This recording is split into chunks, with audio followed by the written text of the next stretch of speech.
Então, a gente vai avançar mais um trecho nesse capítulo, nesse tema também, a meditação sobre a natureza do vazio. A gente está na penúltima visão sobre esse tema, né? A penúltima visão de contemplação desse assunto. Cada capítulo que passa vai ficando um pouco mais complicado, né? Porque vai ficando mais abstrato, mais incompreensível, né? A gente nunca sabe o que é. Mas a gente vai ver um trecho que não é muito longo hoje, a gente vai ver só esse subcapítulo aqui, que se chama Método de Investigação, que já é bastante coisa, bastante denso, e tem uma provocação, um convite à contemplação de um tema muito, muito caro para nós, que é o tema da causalidade, né? Como que a gente lida com a causalidade. Então, essa perspectiva que o Khenpo Tsudrin Gyatso vai trazer aqui é um pouco sobre isso, né? Como que a gente lida com ela. Um convite a contemplar, por exemplo, como que a gente recebe o ensinamento, ou como que a gente recebe a informação sobre a causalidade. Por exemplo, uma das características dos tempos de hoje é que coletivamente a gente perde a capacidade de reconhecer a causalidade das coisas, porque ela vai ficando muito abstrata. A cadeia da causalidade ela é muito longa, né? Então fica difícil a gente adivinhar os elos todos. Então, se a gente está usando qualquer equipamento eletrônico, a gente não tem noção do esforço que foi para aquilo ser produzido, né? Então teve um pedaço de um metal que aquilo talvez tenha vindo da África, tenha vindo do Tibete eventualmente, né, das montanhas, e aquilo foi feito em algum lugar da China, aquilo foi transportado e depois a gente descarta, a gente não sabe para onde vai, a gente não sabe quanto tempo vai levar, a gente não sabe quantas pessoas passaram a mão até aquilo acontecer. É uma cadeia complexa. Então, uma das características dos tempos de hoje é que a causalidade ficou tão comprida, tão complexa, que é difícil a gente adivinhar os pedaços todos dela, né? E a gente também terceiriza muitos pedaços, a gente perde muito a capacidade de entrar em contato com as coisas de uma forma mais direta, é tudo muito mais artificial. Então, a gente hoje consegue ter guerras em que as pessoas, elas não necessariamente precisam estar participando ativamente, né? Como antigamente tinha um campo de batalha para as pessoas irem lá. Hoje, com um drone, a pessoa consegue enviar uma bomba de um outro continente e isso, ao mesmo tempo, retira a possibilidade da pessoa se dar conta do que ela está fazendo, porque ela está com uma sensação que aquilo é um pouco um videogame, né? Então, a gente tem camadas de causalidade que a gente não vê.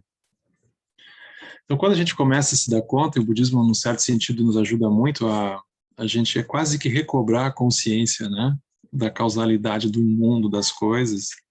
A gente pode receber essa informação, a gente pode se relacionar com ela de maneiras diferentes. Então, por momentos, a gente pode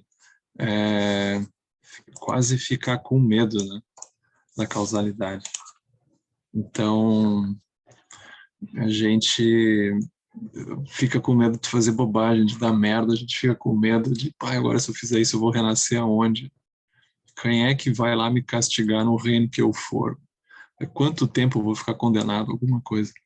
Então a gente pode se relacionar com a causalidade de uma perspectiva mega autocentrada, né? Que é o que em geral a gente faz.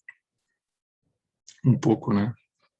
Então isso é um obstáculo, porque é como se a gente andasse um pouco por medo, a gente andasse um pouco excessivamente preocupado com a gente mesmo, né? Se a gente está indo bem, se a gente não está indo bem, se a gente está agradando, se a gente não está agradando, se a gente está mais perto, se a gente está mais longe, quanto falta, né? E aí, é por aqui? Então é um excesso de preocupação consigo mesmo, né? E isso é um obstáculo bem grande no caminho. Tinha um mestre Zen que ele lidava de uma forma muito curta, né?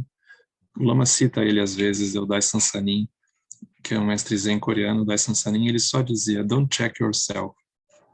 porque o problema é o yourself, o problema é o si mesmo. Então ele dizia, não, don't check yourself, não fique se observando, né? Ele dizia em inglês, não fique se observando muito, né? Não se preocupe tanto consigo mesmo, né? O que para nós é um alívio, porque a gente, a gente fica bastante preocupado com o que os outros estão pensando da gente, mas em geral eles estão preocupados com a vida deles, né? Com as vidas deles, não com a nossa. Então, isso já é um grande alívio, né? A gente pensar sobre isso, a gente se dá conta disso. Está todo mundo preocupado com a sua própria vida, né? E menos com a nossa. Então, com o tempo a gente vai descobrindo que as pessoas se importam menos com a gente do que a gente imaginava. O que é uma grande liberação para a gente, uma grande liberação. E agora, a gente pode também assumir uma postura de cuidado quando a gente começa a olhar para a causalidade. Então, a gente pode tomar um pouco de cuidado, porque eu não sei que impacto que pode causar tal movimento. Então, essa postura é melhor. Ela já tem uma... Especialmente se ela tiver uma sensação de que não tem como fazer dar certo, né? A gente está no samsara, sempre vai causar impacto. A harmonia, ela não é possível. Mas a gente pode, assim, pelo menos não piorar muito as coisas. Então, isso já é super bom. Essa perspectiva de cuidado, em geral, é o que o Mahayana se propõe a fazer, né? Uma perspectiva de cuidado. Então, a causalidade, ela surge, o cuidado com a causalidade, ele vai surgir dentro da perspectiva da bodhicitta, da própria perspectiva da compaixão que a gente tiver. Então, é como se a gente lidasse de uma forma mais leve, porque o ponto central não é o que vai acontecer com a gente, o ponto central é o ambiente que a gente se propõe a viver, se propõe a se relacionar com as coisas. Então, é muito louco. Eu fico observando o Lama Santen, enfim, que é muito mais próximo, né? E tem uma coisa que eu admiro tanto no Lama, entre outras, né? Que é uma sensação que ele não tem muito medo de errar. Se aquilo vai dar certo, se aquilo vai dar errado, aquilo não importa muito, né? Se os outros vão achar que ele tá louco, ele é muito doido, porque ele tem a motivação, ele vai fazer. Se aquilo vai dar certo, vai dar errado, é claro que tem um cuidado envolvido, né? Mas não tem um excesso de preocupação consigo mesmo, com uma identidade ou sustentar alguma coisa. Tem uma direção para andar. É muito libertador perceber isso.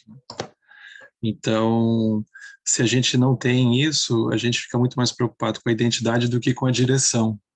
Aí aquilo é muito difícil, porque a gente é como se a cada passo que a gente dá, a gente já fica um pouco assim, e aí, será que é, será que não é? A gente não consegue relaxar, que tem uma neurose envolvida, né? A gente fica tenso, né? Tipo, e agora? E aquilo tem uma leveza, é bonito, é uma dança, né? O Jagannatha Rinpoche se referia a ele mesmo, né? Isso é uma coisa para aprender a fazer, é bonito. Então, tenham cuidado com a causalidade, mas o ponto ali é a intenção, é o movimento, é a direção, né? É o movimento que está se andando, né? Então, isso é muito, muito bonito da gente poder testemunhar essas coisas, né? Isso é muito raro. Então, o assunto que o Khenpo Tsutrem Gyatso traz, ele é um pouco relacionado a isso, né? Como que a gente olha para isso? Até porque quando a gente começa a olhar para a causalidade, causa e efeito, pô, o que vai dar disso daqui, o que será que não vai dar? A gente adivinha com base no nosso próprio karma, o que talvez não é o que vai acontecer. A gente sempre é surpreendido. Então, o grande paradoxo disso é que a gente pode ficar excessivamente preso na causalidade, no sentido que a gente não consegue atravessar ela, a gente não consegue olhar além. E o grande testemunho que o próprio budismo traz é que a liberação, por incrível que pareça, ela não é produzida de forma causal, né? É um paradoxo isso, a gente fica preocupado com a causalidade, preocupado, mas a liberação, ela mesma, ela não vem da causalidade, ela já está lá. Ela não é feita, né? Não tem um karma que gera iluminação. É um paradoxo interessante para a gente olhar, né? E a gente consegue olhar para, por exemplo, a gente olha para pedaços da nossa vida que doeram e a gente passa um tempo, aquilo não se resolveu, mas a gente, aí chega alguém e pergunta, e aquilo lá que aconteceu aquela vez? Não, passou. Como passou? Resolveu? Não. Então, não sei, passou, tá bem. Não tem importância mais. Aí, mas o que aconteceu? Eu disse, não sei, passou um tempo, faz tantos anos, eu já não estou mais interessado, outra pessoa também não, passou, aconteceu, não sei o que foi. Então, aquilo não se resolveu, não teve uma causalidade objetiva que a gente pudesse apontar, mas alguma coisa não causal aconteceu que liberou. Então, a gente tem muitos desses exemplos, né? Então, ainda que a gente tente produzir cura de um sentido causal, fazendo esforço, assim por diante, tem uma liberação que acontece que a gente não sabe explicar direito, em que aquilo, a mente simplesmente gira para uma outra direção e vai, e aquilo se libera. Então, essa é uma pergunta para a gente se fazer, né? O que é que muda quando aparentemente não mudou nada? Mas mudou. Então, essa pergunta é boa da gente guardar. É interessante a gente tentar resgatar essas experiências que a gente tem do nosso próprio passado, que nos marcaram, que não se resolveram, mas ao mesmo tempo tem uma outra coisa que acontece agora, que a gente não sabe explicar direito o que que é. Então, isso é essa interseção, é como se a gente estivesse na fronteira da causalidade e da não causalidade, que é um pouco o que o trecho que a gente vai contemplar agora nos convida a olhar, né? É justamente uma fronteira da causalidade e da não causalidade. A gente não sabe o que aconteceu, mas aconteceu. Então, esses processos, eles acontecem o tempo todo. A gente não sabe explicar, mas acontece. Aí o Campbell vai dizer, é assim, porque o Prasangika, eles vão dizer que não tem muito como explicar. Eles até tentam um pouco, mas não tem muito o que fazer, né? Então, para quem tem o texto, a gente vai ver um pedaço aqui. Então, está na página 83 do texto, né, do livro. Então, o Campbell diz assim, Chandrakirti foi o grande proponente do sistema Prasangika, que se baseou amplamente em argumentos que mostravam que os dharmas não têm uma origem. Então, dharma aqui, com D minúsculo, significa as aparências, as experiências, né? Então, dharma com D maiúsculo seria budismo, vamos dizer assim, os ensinamentos. Mas dentro dessa categoria específica, Prajnaparamita, de contemplação da vacuidade, assim por diante, dharma com D minúscula, são as aparências, as experiências, né? Então ele vai dizer que as aparências, elas no fundo, elas não têm uma origem. Aí isso aqui é curioso da gente olhar, né? Que é mais ou menos assim, quando é que as coisas começam de fato, né? Quando é que a gente diz que começou?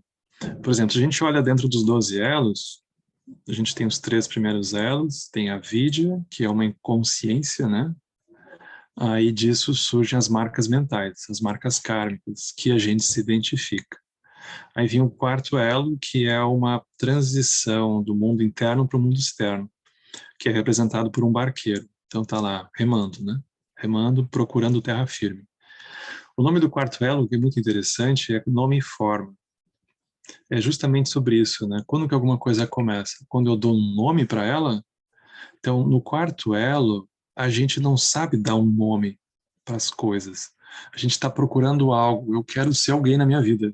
Eu quero encontrar alguém. Eu quero mudar de cidade. Eu quero um projeto para minha vida. Eu quero. Mas a gente não tem muito claro o que que é que a gente quer. Então, no quarto elo, não tem um nome e não tem uma forma. A gente tem um impulso, né? A gente diz, eu tenho uma intuição, é para cá. Mas o que que é que você está procurando? Eu não sei, eu acho que é para cá. Esse é o quarto elo. A gente está remando o barco da vida, procurando terra firme, procurando dar um nome. A gente quer dar um nome, porque se a gente dá um nome, é como se aquilo ganhasse um corpo, né? Então, o nome, colocar numa palavra, é como se a palavra fosse um corpo. Então, a palavra é um corpo para aquilo. Então, dá uma forma, né? Aquilo, então, ganha uma forma. Ganha uma forma separada de nós. Esse é o grande paradoxo. Por isso que ele vai dizer que não tem origem. Porque aquilo começou onde? Começou na sua mente, começou quando você segurou a pessoa e diz, essa aqui é a pessoa que eu estava procurando. Quando que foi? Aí a gente diz, não, foi quando eu encontrei a pessoa. Sim, mas é que se você olhar, você já tinha aquilo dentro. você está encostando na sua marca, você está pegando na sua marca interna, não tem nada ali, acorda? Essa é a conversa dos 12 elos. Ou seja, quando enfim a gente encontra e a gente gosta, a gente enfia uma flecha no olho. A imagem é horrível, né? Porque é mais ou menos isso, a gente encontrou a nossa marca, mas a gente não vê isso, a gente nunca vê, a gente não vê o espelho, né? Então, isso é o que o Chandrakirti está dizendo, não tem uma origem, a gente não sabe dizer, bom, não, mas foi quando eu tive a ideia. Mas quando foi que você teve aquela ideia pela primeira vez? Você tem certeza que foi naquele dia? Será que quando você era pequeno, você já não pensava sobre aquilo? Será que você já não ouviu de alguém? Será que se você acredita em vidas passadas, será que aquilo já não foi uma outra vida que você segue teimoso, preso nessa região kármica e você não se libera nunca dela? Quando foi que isso começou? E quando foi a primeira vez que você teve essa emoção? A gente não sabe dizer, mas não significa que aquilo não funcione, né? Aquilo funciona, mas a gente já começa a ficar em dúvida. Mas quando que foi? Quando que é? Ele vai dizer, não tem uma origem. Se é possível demonstrar que os dharmas nunca nascem, por que ele insiste nesse ponto? Não é preciso dizer que eles não permanecem ou perecem, e que eles não têm uma natureza intrínseca. É como se ele estivesse tentando encontrar um atalho para não precisar entrar nesse âmbito aqui. Né? Shantrakshita, ou Swatântrica, por outro lado, ele argumentou no Mulajama Kalankara que se é possível mostrar que algo não tem uma natureza intrínseca, é fácil mostrar que não nasce, permanece ou perece. É uma outra abordagem. Né? Mas é como se o convite fosse a gente olhar, a gente escolher uma experiência da vida, um projeto que a gente está envolvido, uma casa que a gente mora, qualquer coisa, uma relação. E aí a gente olha, quando foi realmente que aquilo começou? Pode ser que a pessoa pense, eu estou repetindo um filme. Então ela pensa, bom, aquilo não começou ali, eu já vinha com esse padrão. E esse padrão vem da onde? Então é como se jogasse para dentro. Isso que é interessante, a gente joga para dentro. Quando a gente diz que nasce, é como se a gente estivesse preocupado com alguma coisa que a gente pudesse pegar. Mas aquilo que a gente está pegando, aquilo não nasceu quando a gente encostou. Aquilo já estava pronto dentro. E esse pronto dentro veio da onde? De onde isso veio? Já vinha com aquilo. Como é que eu vejo isso? Como é que eu lido, né? Como é que eu faço, enfim? Como é que eu faço? O Chandrakirti vai dizer, não precisa fazer nada. Porque, enfim, aquilo não existe. Ele vai dizer. Chandrakirti usou o argumento de que as ocorrências internas e externas, elas não surgem de si mesmas. Então aqui começa é como se fossem argumentos filosóficos, né, que ele vai trazer agora. São 4. Então ele vai dizer, né, as ocorrências internas e externas, que não se separam, mas a gente percebe como se fossem separadas, elas não surgem de si mesmas. Então, elas não surgem por elas mesmas. Ou seja, se não fosse a gente chegar lá e chamar aquilo daquele nome, o outro que chegasse lá ia dar um outro nome. Então, não dá para dizer que aquilo existe separado de nós. Aquela cara só a gente vê, talvez. Né? Então, assim, elas não surgem de si mesmas. Mas elas também não surgem de algo diferente de si mesmas, que seria o outro extremo, né? Elas também não surgem de um outro extremo, de ambos. Então, fazer um acordo entre aquilo ser totalmente culpa minha, né? Como se fosse um excesso de um excesso de culpa, um excesso de vitimização, um excesso de só a pessoa está vendo aquilo, o que é uma loucura, não é isso? Mas também não é o vazio completo, né? E também elas não são sem causa, né? Sem nenhum. Como isso abrange todas as 4 possibilidades, esse argumento mostra que nada se estabelece realmente. Eles dão uns saltos quânticos, assim, é impressionante, né? Pensa, como é que eles fazem tão rápido? Bom, então nada se estabelece realmente, você entendeu? É assim. Para que algo se estabeleça, primeiro precisa estar ausente. Então aqui, ao invés de parar e meditar, ele segue com o argumento, né? Então, para que algo se estabeleça, primeiro precisa estar ausente. uma escola não budista de pensamento, os Sankhya's. Essa escola acreditava que as ocorrências surgiam delas mesmas. Ou seja, as coisas, elas têm a cara delas por elas mesmas. Qualquer um que olhar tem que ver aquilo. O Chandrakirti refutou isso, dizendo que se algo já existisse, não precisaria nascer. Nascer não tem significado para algo que já existe. Esse é o argumento dele. As escolas budistas, Hinayana, Vaibhashika, Sautrantika, acreditavam que as coisas surgiam de algo diferente delas mesmas. Em outras palavras, um momento dava origem ao seguinte. Esse aqui é um ponto que a gente estava olhando na meditação. Chandrakirti argumentou que não existe conexão entre um momento e o seguinte. Isso aqui é muito profundo, não parece, mas é. Porque a liberação, ela pressupõe essa sacada. Então, é muito importante fazer esse exercício, né? Esse exercício como a gente estava começando a fazer ali na meditação, a gente está parado, né? É importante aqui tirar a especificação de meditação, mas simplesmente olhar a mente, é olhar para a mente, não importa se está com o corpo parado ou está com o corpo em movimento, a mente é a mesma, não tem duas mentes. Não tem a mente da pessoa que medita e a mente outra, a mente é a mente. Aí, é muito interessante observar que não tem necessariamente uma relação lógica entre as bolhas que a gente entra. A gente está parado ali, né? Aí a gente, hoje à tarde teve aquela reunião, foi um saco aquilo, e começa. Aí, do nada, te lembra de uma coisa da nossa infância. O que liga Lé com Cré? Não liga nada. Aí daqui a pouco a gente começa a pensar que daqui a pouco vai acontecer tal coisa, ou amanhã, ou depois de amanhã. E a gente entra dentro de mundos, isso é que nem trocar canal da televisão. Assim. Não tem uma lógica entre um canal e outro, eles não se propõem a ter uma lógica. Cada um tem a sua programação, é simples. Eles não precisam obedecer uma lógica. Eles trocar de canal, eles não têm um acordo entre eles, cada um passa o que quiser, olha. É assim. Só que cada um desses canais que a gente troca, que a gente entra, a gente é sugado lá para dentro, abduzido, e a gente vive aquilo. Aí, de repente, evapora. A gente vai para outro.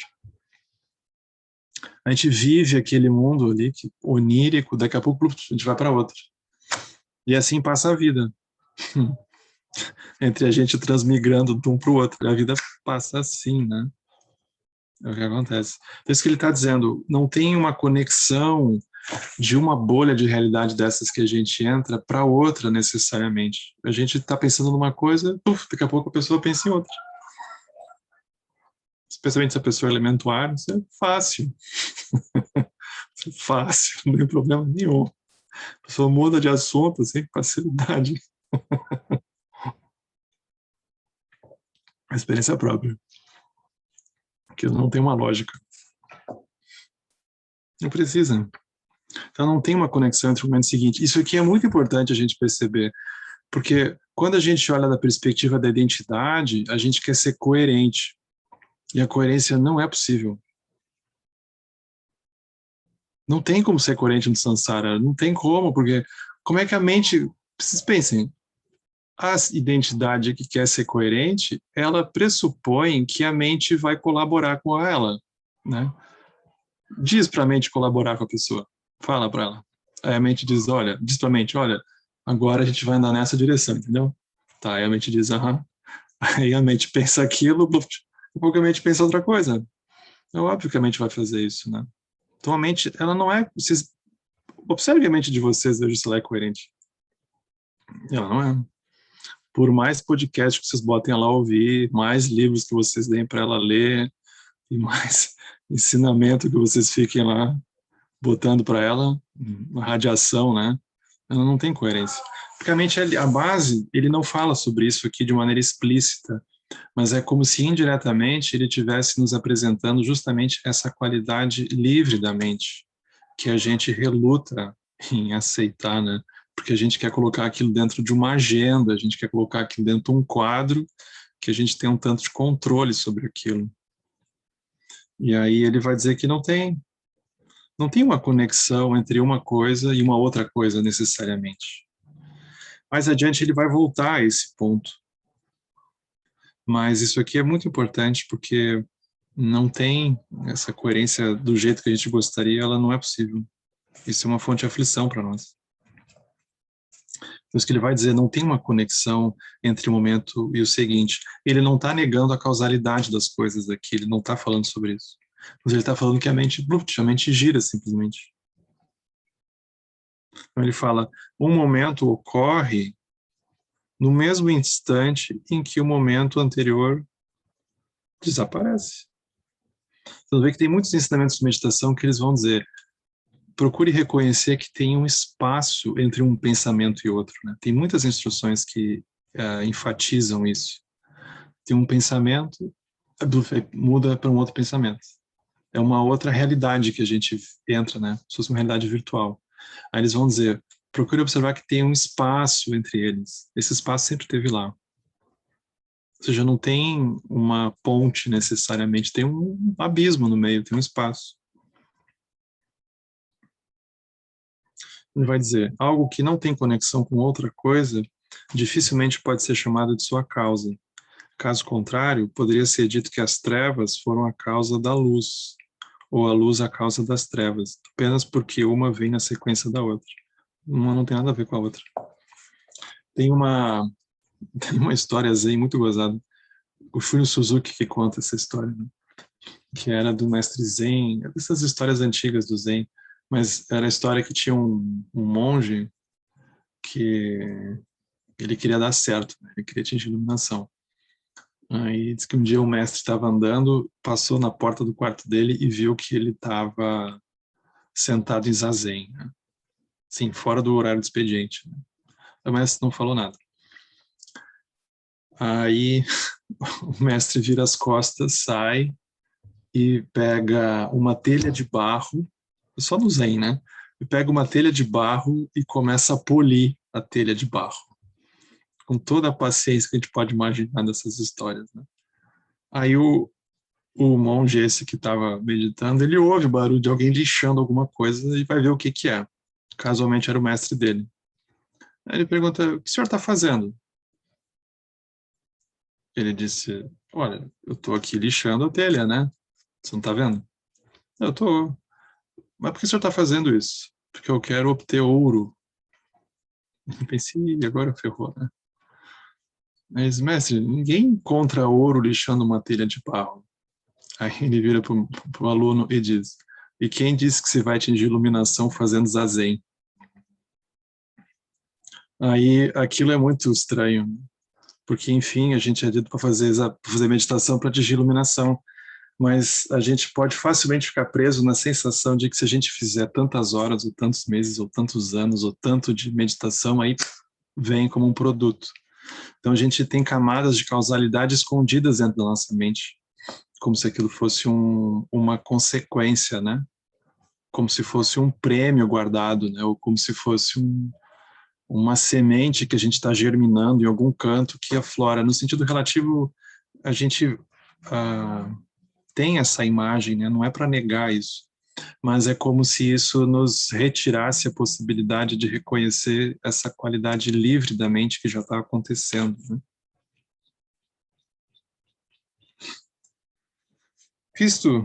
Vamos voltar para o texto aqui. Visto que dessa maneira as ocorrências que surgem de si mesmas e as que surgem de algo diferente são refutadas, pode-se tentar argumentar que elas surgem de ambos. Os jainistas pensavam assim. A Chandrakirti argumentou que tal posição tem falhos de ambas as posições anteriores. Talvez alguém queira argumentar que as coisas surjam do nada. Isso seria como a crença daqueles que negam toda a causa e efeito, incluindo a causa e efeito do karma, como se fosse uma espécie de niilismo, né? Essa escola existia na Índia, eles se chamavam Ajivakas. E Chandrakirti refutou o ponto de vista deles, dizendo que se tudo surgisse sem causa, qual seria o objetivo de fazer algo? Por exemplo, por que um agricultor deveria se preocupar em plantar suas colheitas se as causas não produzem efeitos? Tal crença, que sugere que tudo é imprevisível e caótico, é totalmente não científica. Então não é o outro extremo também. Isso aqui é importante, não é o outro extremo. Então, aqui ele dá uma dica muito boa, que eu acho ótimo, que é a dica de um filme. Ele diz assim: talvez um filme seja um bom exemplo da não origem das aparências. Isso aqui é muito bom. Todos nós sabemos que quando assistimos a um filme, na verdade, é uma série de imagens estáticas sendo projetadas na tela numa sucessão muito rápida. Pode parecer que uma coisa está afetando outra na tela, mas de fato, exceto pela organização sequencial, não tem uma conexão entre elas. Existem até lacunas entre os quadros. Isso aqui é muito legal, porque a gente se dá conta que o que acontece com a gente é que, na verdade, a gente fica preso ao movimento, ao aspecto dinâmico associado à velocidade. É só isso. Mas se a gente olhar nessa noção dos quadros, né? A gente tem um quadro, depois tem um outro quadro, tem tantos quadros por segundo, assim por diante. É só isso. Tu tem um quadro, tu tem um outro quadro, tu tem uma foto, uma imagem, tu tem outra. Aí quando tu acopla aquilo numa sequência de movimento, tem uma sensação de dinamismo, é como se o movimento, ou a sensação de dinamismo dessa aparente sequência produzisse uma noção de elemento terra, produzisse um aterramento, produzisse uma sensação de estabilidade, quase como se eu pudesse pegar. Então, a gente fica preso a esse movimento. Mas é o que ele diz, sempre tem espaço. Sempre tem espaço, ele sempre esteve lá. Que é só a sequência, né? É só a sequência. Então, isso é muito interessante da gente contemplar. Existem até lacunas entre os quadros. Para que algo cause outra coisa, deve haver algum ponto em que elas se encontrem. Caso contrário, como um poderia afetar o outro? Aí ele vai dizer, as imagens, os quadros, eles não se tocam. Tu tem um, depois tu tem outro, depois tu tem outro, eles não se encostam, vamos dizer assim. Eles são como que colocados em sequência, né? Mas eles não necessariamente se encostam. Mas uma causa nunca existe ao mesmo tempo em que o seu efeito. Uma vez que o efeito tenha surgido, a causa já está no passado. Isso aqui é uma coisa interessante para nós, né? Pensa, como é que isso foi acontecer, né? O que foi que eu fiz? Eu não lembro. Então é interessante, a gente quando o karma nos pega, a semente que gerou, a gente já não sabe mais onde é que ela está, a gente não encontra, né? Não consegue ver. Isso é interessante. A causa deve preceder o seu efeito, caso contrário, ela não tem significado. Se surgirem juntos no mesmo momento, eles não podem ser causa e efeito. No sistema prasangika, esse argumento é desenvolvido em detalhes e longamente. Embora nós não tenhamos esmiuçado isso aqui, vimos pelo menos o tipo de raciocínio usado.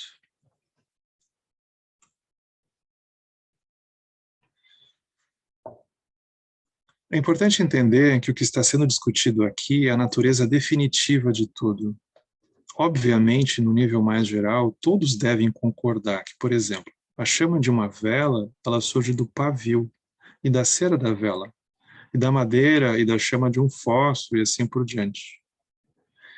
Então, não vai se negar a causalidade, né? Ele não está dizendo isso. Ele está nos convidando a olhar de um jeito mais profundo, porque é como se a gente fosse sugado para dentro de um filme que a gente não desconfia que é só um filme, que é só um conjunto de quadros. A gente não suspeita, né? Então é por isso que ele está fazendo esse esforço, esse exercício com a gente.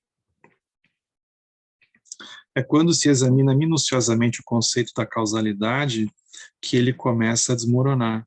E é isso que interessa aos prasangikas. Quanto ao modo como a causalidade aparente funciona no mundo, os prasangikas eles não afirmam ter nada a acrescentar àquilo que o mundo tem a dizer sobre isso. Ou seja, eles não se propõem nesse caso específico, a interferir na causalidade. Eles estão contemplando a causalidade, ou a ausência de solidez da causalidade nesse sentido. No entanto, para ele, todas as manifestações são mera aparência relativa. Não há um surgimento no absoluto. Como nos sonhos, relativamente as coisas parecem acontecer, mas elas não acontecem na análise definitiva. Para Sangika, ele não mantém a posição de que o absoluto ou relativo acontece ou não acontece. Existem ou não existem. Então, essa parte aqui da, da causalidade, ela é interessante, porque se a gente olhar na nossa vida, a gente vai perceber que aquilo que a gente chama de dificuldade, aquilo só existe enquanto dificuldade, enquanto tiver uma mente que sustente aquilo como sendo uma dificuldade. Então tem uma sustentação causal que a gente nem se dá conta que a gente está sustentando aquilo como uma dificuldade, como um obstáculo. Os obstáculos, eles não existem por si mesmos, né? A gente precisa sustentar eles como obstáculos, para eles serem obstáculos. Tem uma sustentação causal. No exato momento que a gente deixa de sustentar aquilo como obstáculo, aquilo deixa de ser um obstáculo. Aí isso é uma coisa super interessante de olhar. Então acontece o mesmo com a confusão, num sentido muito profundo com o próprio samsara. No momento em que a confusão deixa de ser sustentada, ela evapora, né? A liberação ela vem disso. Isso é um sentido muito profundo da causalidade, como os Prasangika estão olhando. Então, eles nos convidam a fazer esse exercício de olhar isso.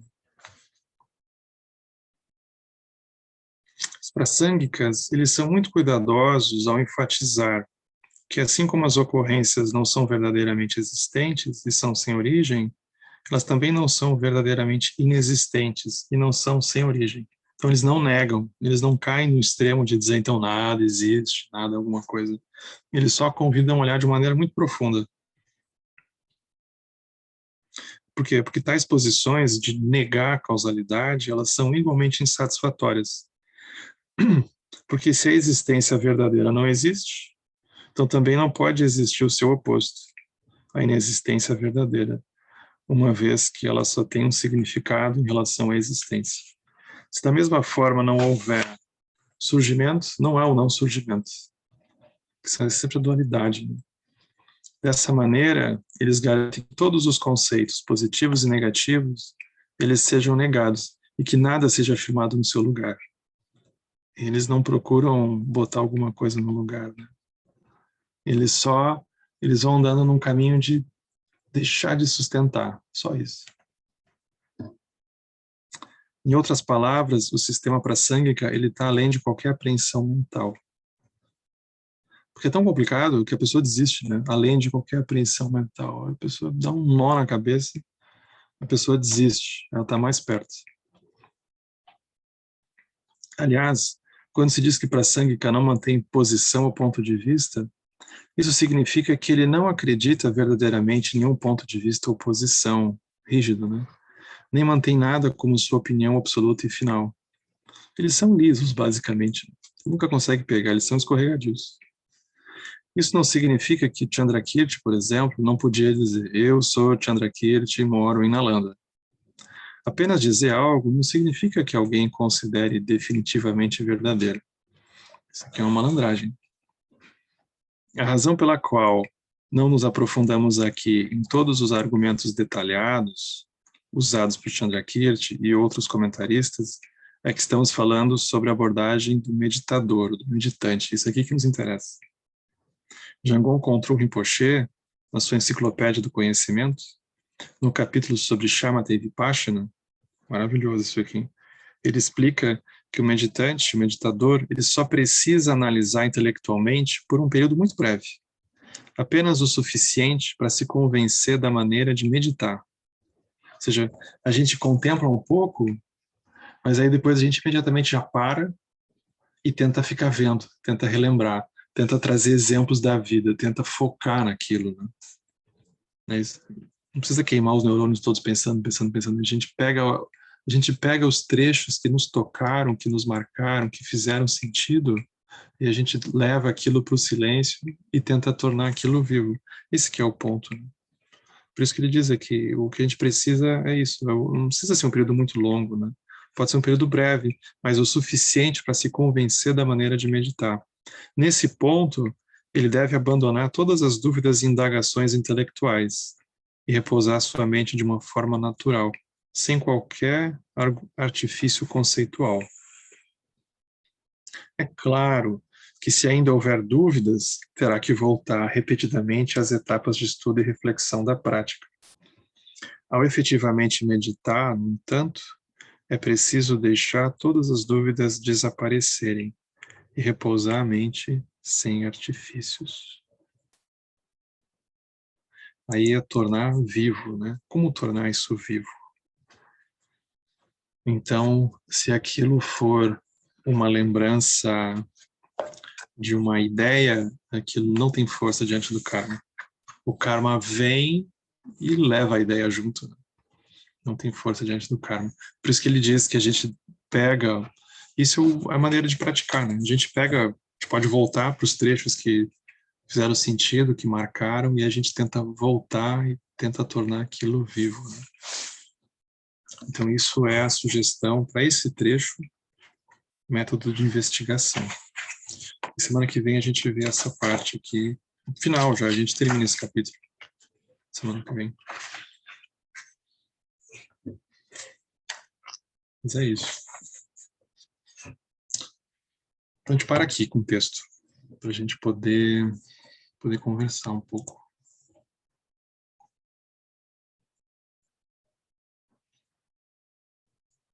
É porque nunca teve chão, né? O chão, ele vem e vai. Se alguém escreveu ali que não tem chão, não tem mesmo. Henrique. Oi, Norininha. Tudo bom, querido? Fala um pouquinho de novo desse final que você falou do karma. O karma vem e leva. Explica um pouquinho isso melhor. O karma vem... Qual parte que eu estava falando do karma vem? Agora, no finalzinho mesmo, que você estava... A compreensão teórica, você diz? Na compreensão teórica. Os tibetanos têm muitas imagens, né? Eles dizem que a compreensão intelectual ela é como um remendo, ela vai cair. Ou é como uma névoa que se dissipa quando o sol vem. Aí a gente dá uma olhada, a névoa parece super densa. Aí quando o sol levanta e aquece, esquenta, não sobra nada, né? Uhum. Então, a gente se depara com isso, né? A gente ouve impermanência, e quando a impermanência chega, a gente reclama. Porque começa, aí a gente vê que aquilo não penetrou direito, né? Isso é o trazer para dentro da contemplação, como ele fala, né? Isso aqui ele falou quase en passant, super rápido, né? Mas ele diz, olha, a gente só precisa analisar intelectualmente por um período muito breve. Período muito breve, assim, é como se o período de análise intelectual, reflexão profunda, assim por diante, não deveria ser maior do que o tempo que a gente vai, de fato, contemplar aquilo em meditação. A gente deveria, é como se a gente fosse escolher onde é que eu coloco mais qualidade de intenção, de energia, deveria ser mais na prática do que na elucubração daquilo, né? É como se você, então, assim, não dá tanta ênfase, né? Assim, tipo, acho assim, o karma, principalmente, é uma coisa que eu, por exemplo, me peguei já muitas vezes contemplando isso, porque aquilo... Então, assim, você não dá tanta ênfase a isso, né? Você vai para a prática, dá uma pincelada assim, dá uma olhada e passa por cima e vai para a prática. É mais ou menos isso, é dar mais leveza a isso. Ao mesmo tempo, dentro da prática, é como se tu ampliasse também o número de coisas que tu faz dentro do próprio silêncio. Então, não é só shamatha, no sentido de só aquietar, mas é permitir que no meio daquele silêncio que tu tá, tu te permite relembrar uma frase, tu te permite relembrar uma contemplação daquelas e tu te permite olhar para ela com mais qualidade. Então é como se a gente tivesse também um ambiente que a gente consegue olhar para a contemplação com mais qualidade. É quase como, por exemplo, uma pessoa que te mostra uma música e tu tá no meio do dia, agitado, e outra que tu tá parado, quieto, com um bom fone, um bom ambiente, e aí tu consegue ouvir cada nuance. Aí tinha um Uhum. grave, um canto, nossa, aquele grave, que interessante. Então a pessoa consegue perceber muito mais nuances, tem muito mais qualidade. O que Uhum. acontece com a gente quando a gente está contemplando é como se a gente estivesse no meio de um grande barulho, movimento, luzes, cheiros. Então Uhum. aquilo passa, mas aquilo não fica direito, porque tem muita coisa girando. É como se a gente Uhum. se desse esse tempo da gente diminuir um pouco, aí aquilo a gente consegue perceber com mais qualidade. É só sobre isso. Aquilo já estava lá, mas é como se o ambiente que a gente vai olhar ele fosse um pouco mais, ele tivesse mais qualidade, né? Aí a gente Uhum. consegue perceber mais nuances. É sobre isso, É, perceber mais você nuances, né? para para perceber, é como se fosse dormir. Você fecha, você prepara a cama, apaga a luz. É a mesma coisa, você prepara aquele momento para É, você. é, Ah, isso. tá bom. Obrigada, Cris. A gente tem que criar um clima. Tem que criar um clima para funcionar. Se não tem um clima, não funciona. É uma arte Entendi. criar um clima, certeza. É. Oi, Rosa. Oi, Henrique. Eu lembrei de uma história de Mingo Rinpoche quando você ia lendo. Ele fala, você passa, chega na borda do rio. Essa história é muito conhecida, né? Então a água está muito turva, então você espera e quando a água acalma, aí você vê os peixes. Olha, esse rio tem peixe. Bom, o rio sempre teve peixe, só que você não conseguia ver. Então, é como se o que realmente importa surgisse, tem mais chance de surgir depois na meditação, não? Uhum, Seria isso, isso, né? é isso mesmo. A gente não vai criar uma outra realidade, a gente vai ver melhor o que já está O acontecendo. que já está posto. Já Ok. está aí. Já está tudo aí. A natureza de Buda já está aí, Dharmakaya, Sambhogakaya e Manakaya, já está tudo aí. É que a gente está um pouco distraído. Aí a gente para olhar que já está aí, né? Já está tudo aí, não falta nada. Essa é a perspectiva vajrayana. Não falta nada. A gente só tem que ver, só São, sobreviver, muito, né? são muitas carretas passando no rio, tá? Exato. Exato.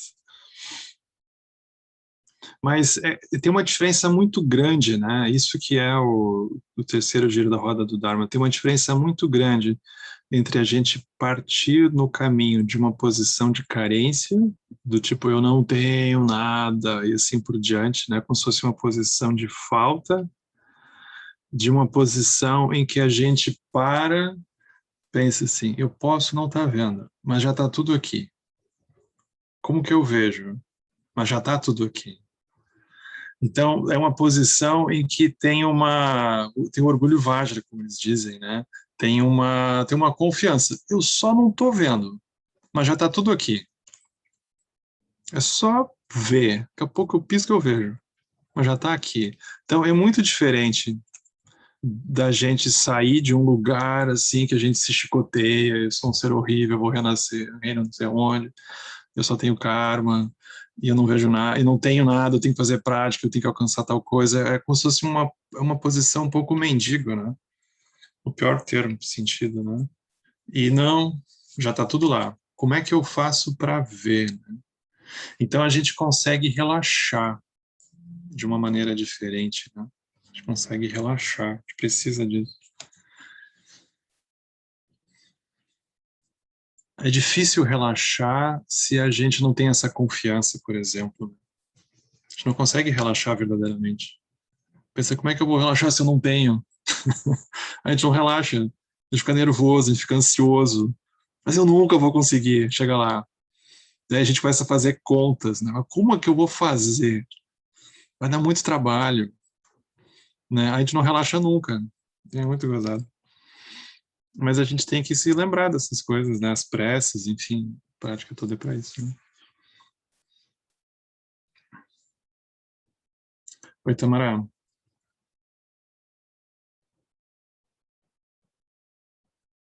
Tá trancado, eu não te ouço. Teu microfone. Ah, sim. Agora sim. Pronto.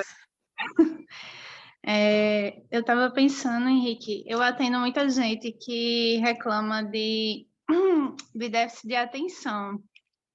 Uhum.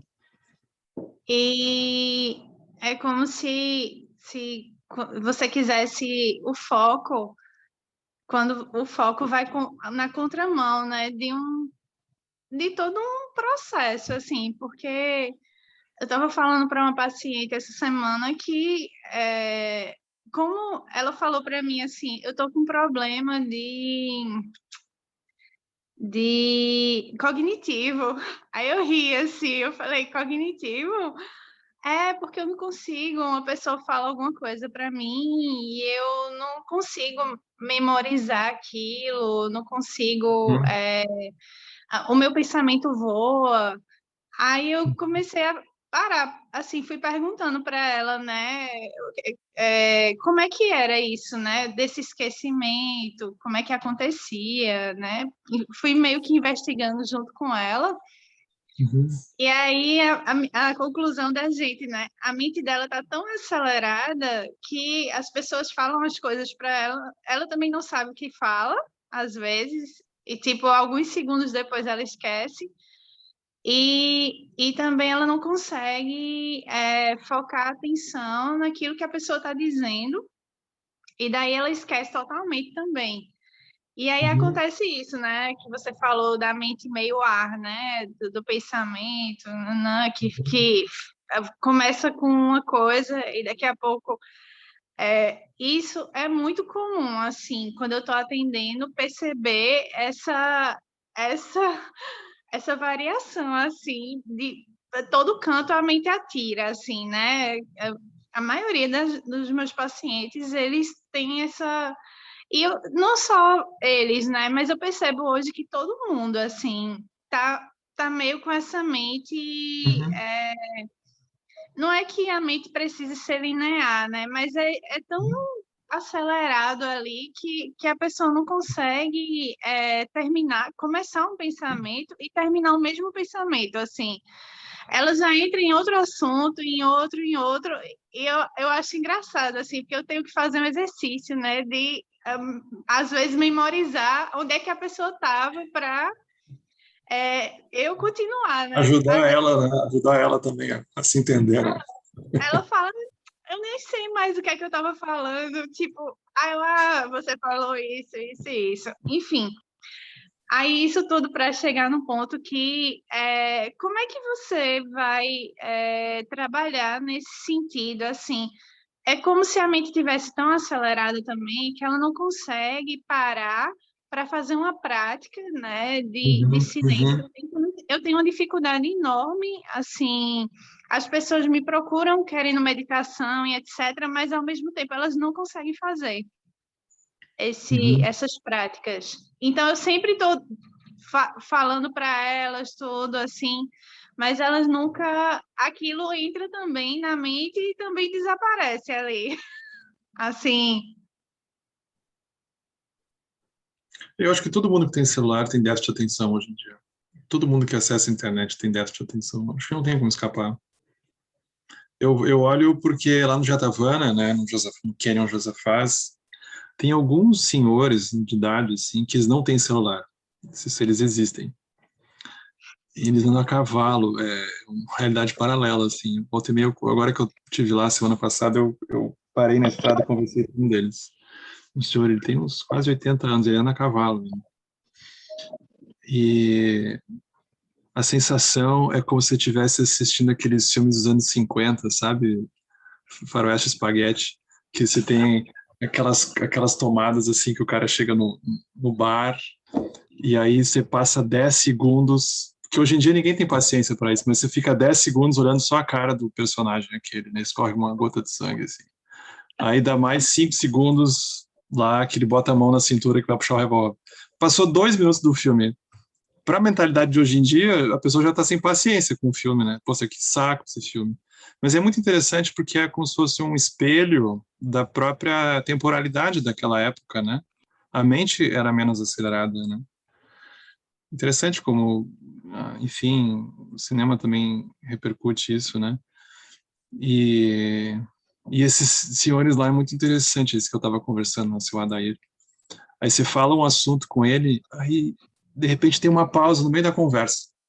Tem uma pausa, sem esforço. Aí tem um silêncio. Aí puxa um outro assunto. É muito interessante. Aí puxa um outro assunto. Aí aquilo vai um tempo. Eu fico fascinado com aquilo. Aí tem um outro assunto. E vai mais um pouco. Aí para de repente. É quase um outro mundo. Se ensinasse aquela galera a meditar, eles tinham um futuro. Mais do que nós aqui de cidade, né? Nós somos um mercado perdido, né? Eu fico olhando para eles. Ai, é muito interessante. Mas é como se a pessoa precisasse desenvolver estratégias, né? Eu acho que tem várias coisas que podem ser complementares, né? Acho que se a pessoa cuidar um pouco da saúde, assim, atividade física, né, homeopatia, alguma coisa pode ajudar, com certeza, né? Acho que tem coisas assim que a pessoa faz no nível de saúde mesmo que podem ajudar ela. Às vezes a alimentação também, tem várias coisas ali associadas ao corpo que a pessoa pode olhar, a própria saúde, né? E ela vai ter que desenvolver estratégias, assim, de, por exemplo, ter o horário, quando ela vai dormir. Então, ela vai gerar uma rotina que ela vai dormir e ela vai desligar o telefone, vamos supor. Ou que ela vai acordar de manhã e ela não vai ligar o telefone até uma certa hora, porque ela vai fazer a prática dela. É como se ela fosse desenvolvendo estratégias em que ela tem micro momentos durante o dia em que ela consegue desligar um pouco. Ou ela tem um dia na semana em que ela alguma outra coisa, sabe? Então ela vai detectando um pouco as fugas que ela vai tendo e ela consegue aos poucos desenvolver estratégias em que ela vai lidando com aquilo de uma forma estratégica mesmo, né? Então, eu vou e desligo, pronto. Aí como se a pessoa fosse recuperando uma autonomia. No início aquilo vai ser um pouco desesperador, porque a pessoa vai ter uma crise de abstinência, né? Como qualquer crise de abstinência, a pessoa pensa, o que eu faço agora? O que ela faz quando tiver crise de abstinência, né? Então, a pessoa vai desenhar, a pessoa vai pintar, a pessoa vai conversar com alguém, o que ela vai fazer? Então, tem que pensar nisso também. O que a pessoa vai Sabe, fazer? eu pedi para uma vez uma mãe diminuir o telefone de uma menina que eu acho que ela tinha 16 anos. Na terceira semana, ela desistiu da terapia, não aguentou. Ela nem chegou a falar comigo, assim, que estava na abstinência. Ela nem entrou em contato, assim. Eu acho que ela ficou num desespero tão grande que ela desistiu. Essa terapeuta é louca.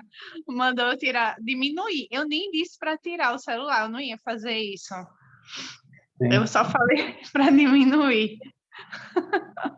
É.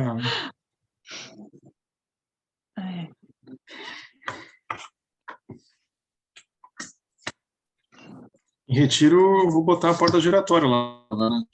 Assim, né? A pessoa entrou com o celular, vai apitar, para não dar chance a pessoa ter um celular escondido em algum lugar ali. Mas o equipamento eletrônico, ele é uma das principais causas, né, de ansiedade hoje, eu acho. Total. Com certeza. Tudo, assim, autoestima baixa, as pessoas chegam muito para me falar que tá todo mundo feliz no Instagram e tá tudo bem, e a vida dela tá uma droga. A gente vai ter que aprender a lidar com isso. Certeza. Henrique, queria te perguntar uma coisa. Entender melhor essa ideia de transmigração sem lógica, ou seja, essa mente que simplesmente gira, como você estava falando, a capacidade de sustentar, e ao mesmo tempo essas camadas de causalidade que estão ali escondidas dentro da mente. Como é que... Eu vou ler de novo esse trecho, porque me pegou, mas eu queria que você comentasse melhor, porque eu não sei se eu entendi completamente a parte aqui. Que é assim, do filme, né? Todos sabemos que quando assistimos a um filme, na verdade, é uma série de imagens estáticas sendo projetadas na tela em uma sucessão muito rápida. Pode parecer que uma coisa está afetando a outra, mas, de fato, exceto pela organização sequencial, não há conexão entre elas. Existem até lacunas entre os quadros. Para que algo cause outra coisa, deve haver um ponto em que eles se encontrem. Caso contrário, como poderia afetar o outro? Mas uma causa nunca existe ao mesmo tempo que seu efeito. Uma vez que o efeito tenha surgido, a causa já está no passado. Então, assim, não tem uma conexão direta, mas tem uma causalidade. Uhum. Tem e não tem ao mesmo tempo, né? Isso que é o estranho. Isso que é o estranho. Porque, por exemplo, a gente olha na nossa vida, a gente não é a mesma pessoa de 5 ou 10 anos atrás, a gente não é. Não tem como ser a mesma pessoa. Mas, bom, se então nós somos um ser completamente diferente? Não. A gente é o mesmo? Não. É como se a gente fosse chegando num nível de sutileza que a gente não consegue afirmar de um jeito categórico, sabe? A gente não consegue. É como se a gente ficasse num suspenso. É o que ele está tentando fazer, nos colocar nesse suspenso, assim, que a gente não tem onde pegar direito. Porque o ter onde pegar, ele significa a gente entrar dentro da dualidade, armado, e dizer, pronto, é assim que vai ser. Então, ele tenta escapar disso é como se fosse quase uma malandragem. Ele escorregadio, aí quando a gente olha, a gente diz, não tem como. Mas se a gente olha, a gente está num lugar super aberto. Ainda que pareça um pouco estranho, ele é super aberto. E como que é ficar ali, né? Mas aí tu falou também que tem a questão do espelho, né? De que é um espelho também. Então, sim, talvez essa ideia de ser espelho faz com que você não fique tanto querendo apreender como se ele existisse do seu próprio lado. Você fica entendendo que aquilo também é um reflexo da sua mente. Você falou, é sua marca, você está tocando a sua marca. Nesse sentido, assim, que vai ficando muito sutil, né? Entende? Assim, que você tem uma hora... Fica muito sutil, mas a linguagem, quando eu digo a sua marca, ela também não é perfeita, porque te diz, bom, é minha, onde é que ela está? Deixa eu pegar nela. A gente também não consegue pegar nela. Então é como se a gente se liberasse da gente mesmo. Porque aí, o que acontece? A gente, no início, está num extremo das coisas serem externas. Mas aí o que acontece? Quando a gente começa a falar disso, bom, é interno, tudo é dentro, é como se a gente, então, carregasse a culpa do mundo nas nossas costas e diz, não, tudo é meu. Aí a gente cai num outro extremo e que, então, tudo sou eu, tudo é o meu, são minhas aparências, isso aqui sou eu que estou vendo. Então a gente cai num extremo em que é como se a gente desse excesso de importância para a gente mesmo, para as nossas marcas. Mas aí, se a gente mergulhar dentro delas, a gente também não encontra elas. E a gente não se encontra lá dentro. Isso é a grande viagem. A gente não se encontra, a gente não se acha ali no meio. A gente tem uma sensação como numa sucessão de imagens, né? A gente tem uma imagem, tem uma outra imagem. A gente pode dizer, bom, tem uma sensação de previsibilidade disso daqui, que pode gerar aquilo outro, né? Que pode gerar aquilo outro. É uma sensação de previsibilidade. Mas o que ele está dizendo é que não tem uma garantia. Não tem uma garantia. Porque tem o samsara, tem impermanência, tem a vacuidade por base. Como que a gente vai ter uma certeza, né? Não tem. A gente não tem essa certeza, né? Por mais estranho que isso pareça.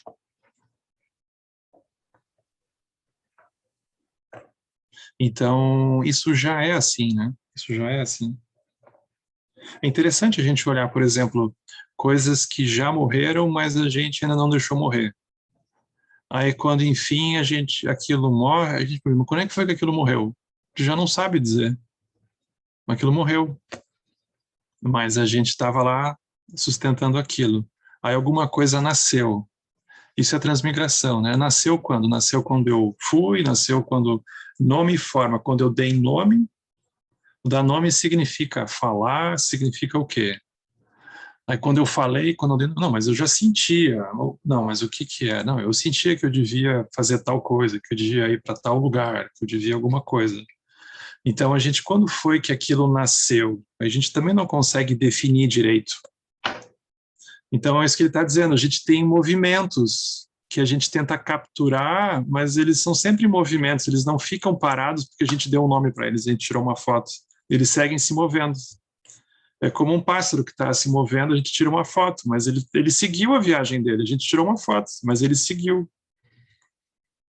Então, o karma, a realidade é assim, ela está se movendo, a gente tira uma foto dela, mas ela segue se movendo, né? É muito louco isso. Ela segue se movendo.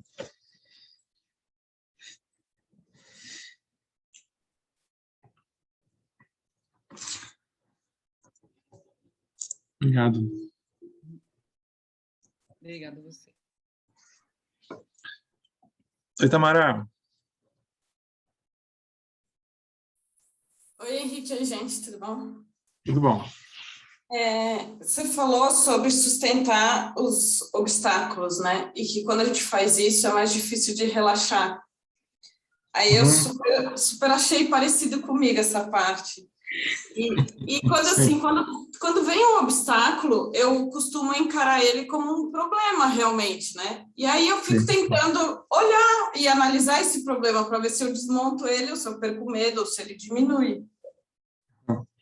Aí, assim, eu fiz isso pensando no problema da semana passada, que a gente estava falando sobre não querer iluminação, sabe? Aí, se você deixar, eu posso falar um pouquinho o que eu pensei, e aí tem uma pergunta. Por favor. Aí, assim, eu pensei, por que será que eu não quero a iluminação, né? Ou porque eu não quero de verdade, assim, sinceramente. Tu não quer? Então, não sei, eu acho que eu não quero de verdade, assim, ainda mais depois do que eu pensei. Aí, mas eu vou falar por quê. Mas, assim, eu fiquei em conflito. Você falou que a gente não pode, que a gente não quer ser incoerente. E, realmente, eu não quero ser incoerente. Se eu não quero a liberação, o que eu estou fazendo aqui? Eu fiquei me perguntando, né? Eu venho toda quarta-feira aqui e eu não quero iluminação. Coisa esquisita. Mas aí eu pensei assim, o que eu consegui pensar? Assim, eu quero ser feliz, né? E, de alguma forma, eu acho que ouvir os ensinamentos e ficar com vocês vai me fazer feliz. Eu não sei exatamente por que eu penso isso, mas eu penso. Aí eu acho que deve ter a ver com a energia, né? Que foi o que a gente falou, assim, a gente não sabe explicar, mas a gente sente. E assim, por que eu sinto isso aqui e não sinto em outros lugares que eu vou? Sei lá, mas deve ser energia. Aí, assim, o que eu pensei que podia ser a vacuidade nisso é que, tipo, pode mudar. Hoje eu sinto isso, mas, sei lá, daqui a pouco, sei lá, alguém me fala alguma coisa, ou eu falo demais e, sei lá, isso pode mudar por algum motivo. E aí eu fiquei encanada, tá, eu tô vindo aqui porque eu quero ser feliz e eu acho que isso vai me fazer feliz. Mas aí eu lembro que num dos retiros que o Lama estava falando, ele falou que o Buda, ele soltou a felicidade para se iluminar. Que uma das etapas que ele passou, acho que foi a última etapa, ele teve que soltar a felicidade, abrir a mão da felicidade para se iluminar. E aí, é isso que eu acho que pega, porque, tipo, como é que eu vou soltar a felicidade para me iluminar? Eu não quero, entendeu? Porque, assim, a impressão que dá é que quando você solta a infelicidade, o que vai sobrar? A infelicidade. E eu não quero a infelicidade. Sim. Aí tá, aí eu fiquei pensando isso, tipo, eu não quero, então por isso que eu não quero me iluminar. Só que aí fala toda hora que não tem a dualidade, né? Então, tipo, se não tem dualidade, então não tem a infelicidade. Porque a felicidade não existe sem a infelicidade. Então, eles existem juntos. E aí eu também pensei assim, que não dá para soltar a felicidade, porque, tipo, a gente não pega ela também, né? Ela é vazia. E aí eu fiquei pensando nisso. E aí eu fiquei pensando, tá, só que a vida inteira... Ela já não aparece muito, né? Então não vai abandonar? Eu não entendi. Eu não vi. Ela já não aparece muito, né? Então a gente não vai virar as costas para ela. Pois é. Aí, assim, eu fiquei pensando assim, a vida inteira a gente fica buscando a felicidade, mas, tipo, ela não existe sem a felicidade, então, tipo, não tem que ficar buscando, né?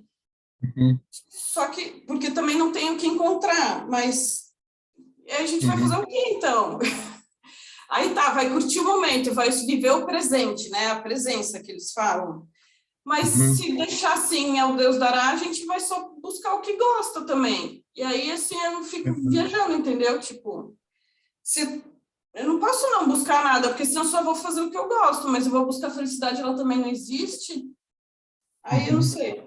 E aí a outra coisa que me veio na cabeça é assim, quando a gente faz metabhavana, a gente deseja felicidade para os outros e para nós mesmos, mas não tem felicidade. E aí, tipo... Complicou, né?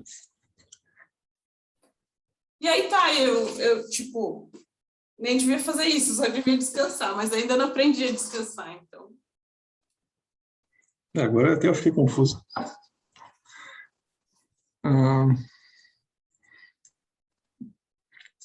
Eu achei super, super boas as reflexões, super honestas, é isso mesmo. Acho que todo mundo aqui se identifica com elas. Certeza. Mas não tem como resolver. Esse é o tipo de coisa que não tem como resolver. Não tem como resolver felicidade e sofrimento. Não tem como. Porque aquilo que dá felicidade daqui a pouco dá sofrimento, que era sofrimento passa a ser felicidade, é uma coisa muito louca, Sansara. Porque basicamente a gente está lidando com a nossa mente, né?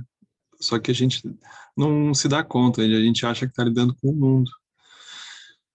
Então, se, por exemplo, a gente tivesse que abandonar a felicidade para seguir um caminho espiritual, 99% das pessoas abandonariam. Ninguém está disposto a entrar num caminho que não vai melhorar a vida, né? É óbvio. Mas é como se o Buda tivesse abençoado o caminho da felicidade como um caminho para a iluminação. O Buda fez isso, é possível, é o que a gente faz. Então a gente começa com a felicidade relativa. A gente vai dando uma olhada, a gente tem uma sensação que a vida melhora um pouco, né? Tá certo que a gente fica um pouco mais confuso também, né? Mas um pouco a gente tem uma sensação que a gente se sente um pouco mais leve, pelo menos, né? Porque a gente entende um pouco mais as coisas e que a gente consegue entender melhor um pouco o que está acontecendo, né? É quase como um universo, assim, que se abre, a pessoa pensa, onde é que eu estava, que isso aqui eu não via, né? Isso é uma sensação boa. Então, a pessoa também começa a tomar um pouco mais de cuidado, né? Então, tudo isso está valendo, né? É como se a gente não precisasse ser extremista, né? Eu acho que tu te cobra um pouco, assim, nesse sentido, né? Tu relaxa. Porque o Buda, ele abençoou a felicidade como um caminho para a liberação, para a iluminação. Aí, mais adiante, isso que a gente chama de felicidade, a gente começa a tornar ela um fruto da compaixão.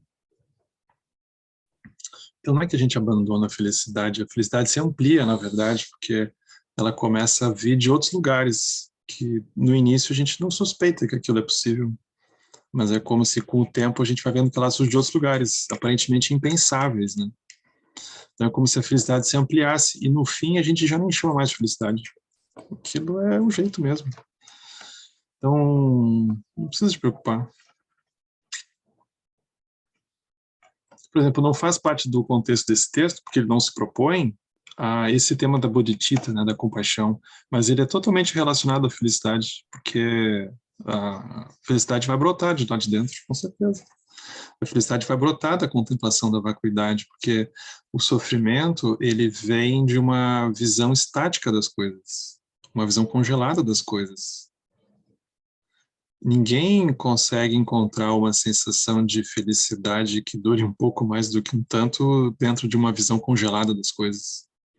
Não tem como. Aquilo é áspero, né? Aquilo é duro. É justamente quando a visão se torna mais fluida que a própria felicidade começa a aparecer lá de dentro. Então, o próprio tema da vacuidade é associado a isso. A gente começa a ver isso, né? Então, são muitas formas de se relacionar com essa questão, né?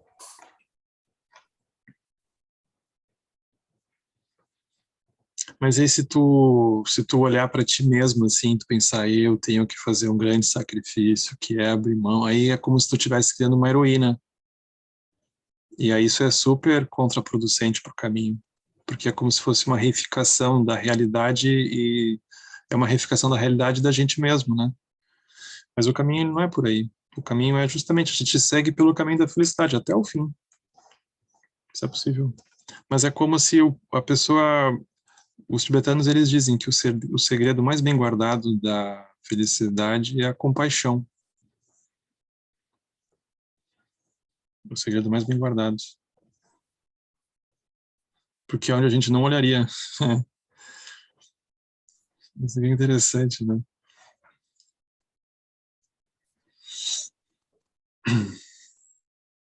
Mas a gente não chama de felicidade, né? A gente chama de fazer as coisas, né? A gente não vai parar para ficar pensando, né? Porque se a pessoa olha retrospectivamente, ela tem uma sensação que a vida está um pouco melhor, que ela dá uma olhada assim na média, né? Pensa, o pessoal não está passando bem. O que dá para fazer, né?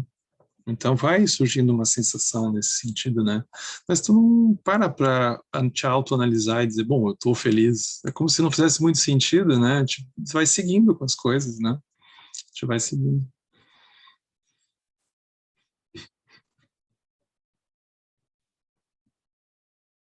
Bom, obrigada. Obrigado.